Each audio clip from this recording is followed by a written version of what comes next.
بسم اللہ الرحمن الرحیم ورسلی علی رسولہ الکریم والحمد للہ رب العالمین۔ الحمدللہ آج ہم سنن نسائی کا سبق نمبر 12 شروع کرنے جا رہے ہیں۔ اپنی عادت کے مطابق سبق شروع کرنے سے پہلے خلاصہ جات کو ایک نظر دیکھ لیتے ہیں۔ اب ہم بڑھتے ہیں آج کے سبق کی طرف۔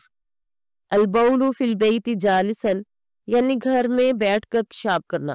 وبہ قال اخبرنا علی بن حجر قال انبأنا شریک عن المقدام بن شریع عن ابیہ عن عائشہ قالت من حدثکم ان رسول اللہ صلی اللہ علیہ وسلم بال قائما فلا تصدقوه ما كان يبول الا جالسا۔ حضرت عائشہ رضی اللہ عنہا سے روایت ہے کہ جو شخص تم سے بیان کرے کہ رسول اللہ صلی اللہ علیہ وسلم نے کھڑے ہو کر پیشاب کیا تو آپ اس کی تصدیق نہ کرو۔ آپ صلی اللہ علیہ وسلم بیٹھ کر ہی پیشاب کرتے تھے۔ اب ہم حدیث مبارک کے راویوں کا مختصر سا تعارف جان لیتے ہیں۔ اس حدیث مبارک کے پہلے راوی علی بن حجر ہیں، ان کا تذکرہ ہو چکا، اور دوسرے شریک ہے اور یہ بھی ثقہ راوی ہے، اور حدیث مبارک کے تیسرے راوی مقدام ہیں، چوتھے ابو شریع، پانچویں حضرت عائشہ رضی اللہ عنہا ہے۔ ان تمام کا تذکرہ پہلے ہو چکا۔ اس روایت سے معلوم ہوا کہ آپ علیہ السلام کی عادت شریفہ یہ تھی کہ آپ بیٹھ کر ہی پیشاب کرتے تھے، جبکہ اس سے پہلے حضرت حذیفہ والی حدیث سے ہمیں معلوم ہوا کہ آپ علیہ السلام نے کوڑا کرکٹ کے ڈھیر کے اوپر کھڑے ہو کر پیشاب کیا۔ تو اس سے معلوم ہو رہا ہے کہ کھڑے ہو کر پیشاب کرنے کی روایت میں گھر سے باہر کی بات ہے۔ غالباً امام نسائی رحمہ اللہ نے باب فی البیت کا اضافہ کر کے اسی طرف اشارہ فرمایا۔ اب ہم اگلا باب شروع کرتے ہیں۔ البول الی السترۃ یستتر بہا یعنی ایسی اوٹ کی طرف پیشاب کرنا جس سے پردہ حاصل ہو۔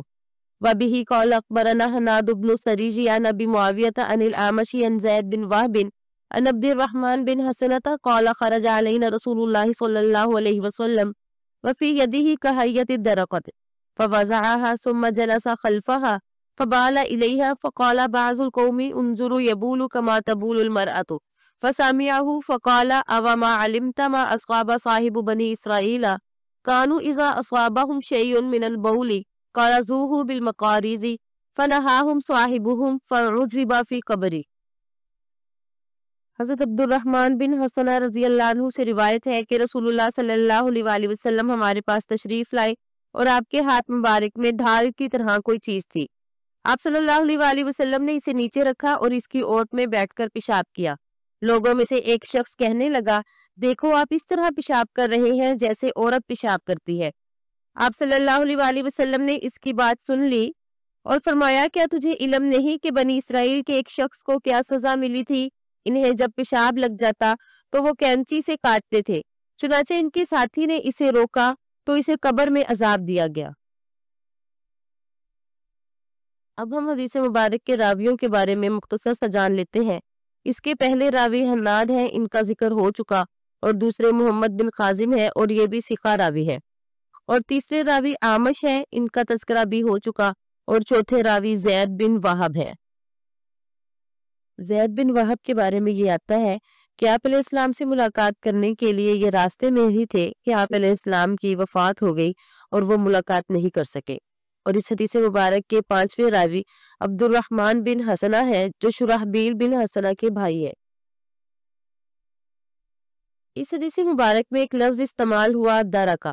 درکا سے مراد ڈھال ہے، یعنی چمڑے کی بنی ہوئی ڈھال جو جنگوں میں اپنی حفاظت کے لیے استعمال کرتے تھے، اور آپ علیہ السلام نے اسے سترہ کے طور پر استعمال کیا اور اس کی اوٹ میں پیشاب کیا۔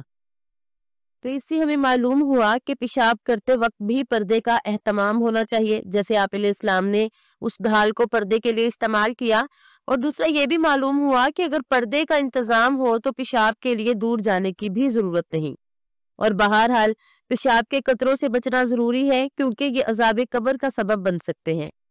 اس حدیث مبارک میں انظروا کا لفظ بطور تعجب کہا، نہ کہ تحقیر کے لیے۔ صحیح بات تو یہ ہے کہ بول و براز کے آداب تو آپ علیہ السلام ہی نے سکھلائے ہیں۔ اسلام نے ان آداب کو خوب بیان کیا، جبکہ زمانے جاہلیت میں ان آداب اور قضائے حاجت کی چندہ پرواہ نہ تھی۔ اوٹ اور پردے کا بھی اہتمام نہ کرتے تھے، کھڑے ہو کر ایک دوسرے کے سامنے ہی پیشاب کر لیتے، اور صحابہ کرام بھی اسی ماحول میں پلے بڑھے، تو تو شروع میں آپ کو اس انداز میں پیشاب کرتے ہوئے دیکھ کر حیرت اور تعجب ہوئی، اور اسی تعجب سے انہوں نے یہ بات کہی، اور یہ جو فرمایا کہ عورت کی طرح پیشاب کر رہے ہیں، تو یہ تشبیہ یا تو اس وجہ سے دی کہ آپ علیہ السلام بیٹھ کر پیشاب کر رہے تھے تو فرمایا کہ عورت کی طرح بیٹھ کر رہے ہیں، یا پھر اس وجہ سے کہ آپ علیہ السلام نے پردے کا اہتمام کیا تو ان کے دور میں عورتیں پردے کا اہتمام کرتی تھی، مرد اہتمام نہیں کرتے تھے۔ مردوں کے بارے میں تو یہ سمجھا جاتا تھا کہ مرد تو مرد ہی ہوتے ہیں، انہیں ان پردے وغیرہ کی ضرورت نہیں۔ حدیث مبارک میں یہ لفظ استعمال ہوا قَرَضُوهُ، یعنی وہ اسے کینچی سے کاٹ لیتے تھے۔ تو اس سے مراد یہ ہے کہ بنی اسرائیل میں کپڑے کو پاک کرنے کا کوئی طریقہ نہیں تھا، اگر کپڑے میں پیشاب وغیرہ لگ جاتا تو اس کپڑے کو کاٹ دیتے تھے۔ اب ہم اگلا باب شروع کرتے ہیں، التنزہ عن البول، یعنی پیشاب سے بچنا۔ وَبِهِ قَالَ أَخْبَرَنَا حَنَّادُ بْنُ سَجِيهٍ عَنْ وَكِيعٍ عَنِ الْأَعْمَشِ قَالَ سَمِعْتُ مُجَاهِدًا يُحَدِّثُ عَنْ طَاووسٍ عَنْ ابْنِ عَبَّاسٍ قَالَ مَرَّ رَسُولُ اللَّهِ صَلَّى اللَّهُ عَلَيْهِ وَسَلَّمَ عَلَى قَبْرَيْنِ فقال إنهما يعذبان وما يعذبان في كبير أما هذا فكان لا يستنزه من بوله وأما هذا فإنه كان يمشي بالنميمة ثم دعا بأسيب رطب فشقه باثنين فغرس على هذا واحدا فعلى هذا واحدا ثم قال لعله يخفف عنهما ما لم يبس قالفه منصور رواه عن مجاهد عن ابن عباس ولم يذكر طاووسا۔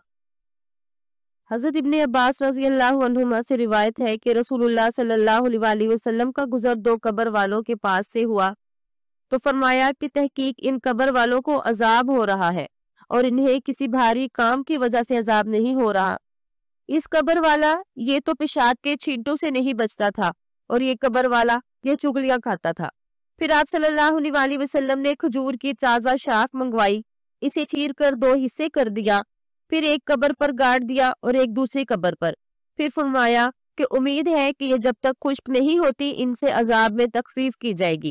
اس روایت کو بیان کرتے ہوئے منصور نے اعمش کی مخالفت کی، اس نے یہ روایت مجاہد بواسطہ ابن عباس بیان کی، اور یعنی درمیان میں طاووس کا ذکر نہیں کیا۔ اب ہم اس حدیث مبارک کے راویوں کا مختصر سا تعارف جان لیتے ہیں۔ اس حدیث مبارک کے پہلے راوی حناد کا ذکر ہو چکا، اور دوسرے وکیع، ان کا تذکرہ بھی ہم نے کر لیا، اور تیسرے سلمان ہیں، ان کا تذکرہ بھی حدیث نمبر 18 کے تحت گزر چکا، اور چوتھے مجاہد ہیں، یہ بھی ثقہ راوی ہے، ابن معین رحمہ اللہ نے انہیں ثقہ راویوں میں شمار کیا۔ حدیث مبارک کے پانچویں راوی طاووس ہیں، اور ان کے بارے میں یہ کہا جاتا ہے کہ ان کا نام زکوان تھا، اور حدیث مبارک کے چھٹے راوی حضرت عبداللہ بن عباس رضی اللہ عنہما ہیں، یہ آپ علیہ السلام کے چچا زاد بھائی تھے، یعنی حضرت عباس رضی اللہ عنہ کے بیٹے۔ آپ کو اللہ تعالیٰ نے بہت زیادہ علم سے نوازا تھا، اسی وجہ سے آپ کا لقب البحر یا الحبر بن گیا۔ اس حدیث مبارک کو امام نسائی کے علاوہ بخاری، مسلم، ابو داود، امام احمد اور ترمذی وغیرہ نے بھی نقل کیا ہے۔